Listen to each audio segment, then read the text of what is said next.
জানি তো, এসছি আগে। তো এটাই হচ্ছে সেই বনগাঁর বিখ্যাত 7 ভাই কালীতলার মন্দির। আর প্রচুর প্রচুর লোকের ভিড় এখানে, প্রচুর লোকের সমাগম। এই সেই বিখ্যাত 7 ভাই কালীতলার মন্দির।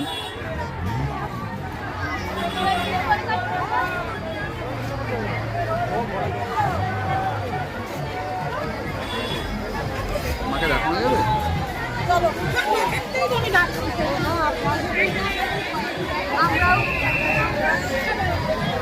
এই যে মায়ের মুখটা আমরা দেখতে পাচ্ছি না যদিও।